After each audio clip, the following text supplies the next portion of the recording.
미국에서 발생하는 범죄의 20% 이상이 질투와 시기 때문이라고 합니다. 그리고 이혼의 30% 이상이 배우자에 대한 시기와 질투로 인해서 이혼을 한다고 하죠. 그런데 질투는 대부분 자신의 열등감에서부터 시작됩니다. 이 세상에 열등감이 없는 사람이 누가 있겠습니까? 그렇지만 자신의 부족함과 연약함과 단점이 질투심으로 바뀌면 불행한 사람이 되고요.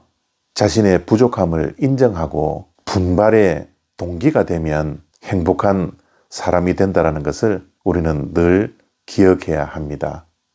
사무엘상 18장 7절부터 9절까지 말씀입니다. 여인들이 뛰놀며 노래하여 이르되 사울이 죽인 자는 천천히요 다윗은 만만이로다 한지라. 사울이 그 말에 불쾌하여 심히 노하여 이르되 다윗에게는 만만을 돌리고 내게는 천천만 돌리니 그가 더 얻을 것이 나라 말고 무엇이냐 하고 그날 후로 사울이 다윗을 주목하였더라. 아멘. 다윗이 골리앗을 죽이고 이스라엘이 블레셋과의 전쟁에서 승리한 후에 이스라엘 백성들에게는 유행가가 하나 생긴 것 같습니다. 그 유행가는 사울이 죽인 자는 천천히요 다윗이 죽인 자는 만만이로다 라는 노래였습니다. 그 노래를 이스라엘 백성들은 유행가처럼 부르게 되었던 것이죠. 그런데 그 노래를 사울이 듣게 되었습니다. 사울이 이 노래를 듣고 다윗에 대한 질투와 시기가 불일 듯 일어났습니다. 그는 그 노래가 불쾌했습니다. 그리고 심히 분노했습니다. 여기에 그치지 않고 다윗을 오해하기 시작했죠. 이렇게 백성들에게 다윗의 인기가 쏠리기 시작하면 다윗이 나라를 빼앗을 것이라고 오해하기 시작했습니다. 그래서 9절 말씀을 다른 번역은 이렇게 번역하고 있습니다. 그날 이후에 사울이 계속해서 다윗을 질투하는 눈으로 바라보게 되었다. 사울이 다윗을 질투하기 시작하여서 계속 다윗을 볼 때마다 질투의 눈으로 바라보게 되었다라는 것이죠.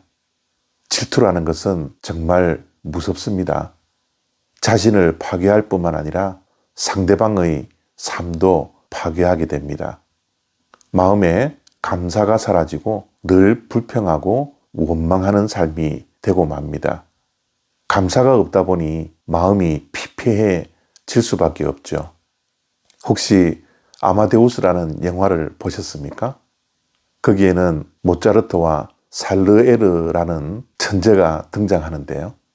살르에르는 하나님께서 주신 음악적 재능이 뛰어났음에도 불구하고 모차르트를 만난 후에 그의 삶은 시기와 질투로 인하여서 무너져 버립니다.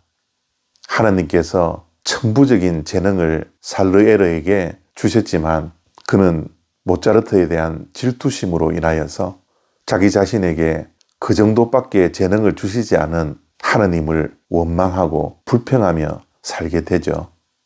그리고 그는 좌절하게 됩니다. 만약 모차르트에 대한 질투가 없었다면 정말 위대한 음악가가 될 수 있는 재능을 가졌음에도 불구하고 그의 질투심으로 인하여서 그의 삶은 무너지고 말았던 것이죠. 이렇듯 질투는 무서운 것입니다. 자신의 장점에 집중하기보다는 자신의 단점에 모든 에너지를 쏟기 때문에 삶이 피폐해질 수밖에 없습니다. 질투는 감사를 앗아갑니다. 감사해야 할 자리에 불평과 원망이 채워지죠. 그래서 기쁨이 사라집니다. 이러한 무서운 질투를 우리는 극복해야 합니다. 아까도 말씀드렸지만 열등감 없는 사람 없습니다. 다 부족하고 연약하고 단점들이 우리들에게는 반드시 있습니다. 그러나 이 질투심과 이 열등감과 시기를 극복하기 위해서는 우리는 남들과 비교하는 습관을 버려야 합니다. 오히려 자신만이 가지고 있는 장점들을 주목하고 발견하고 자신만이 가지고 있는 재능을 주신 하나님을 찬양하고 감사해야 합니다.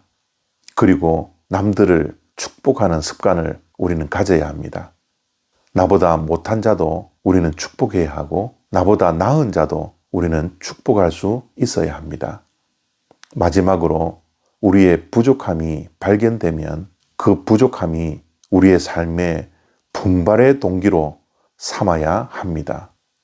오늘 사울이 다윗을 향하여 질투하는 모습을 보면서 우리에게도 이런 비교의식과 내 안에 내재되어져 있는 열등감이 존재하고 있지 않은지 우리 자신을 살펴볼 수 있기를 바랍니다. 오늘도 하나님께서 나에게 주신 그 재능을 바라보며 믿음으로 승리하는 복된 하루 되시기를 바랍니다. 감사합니다.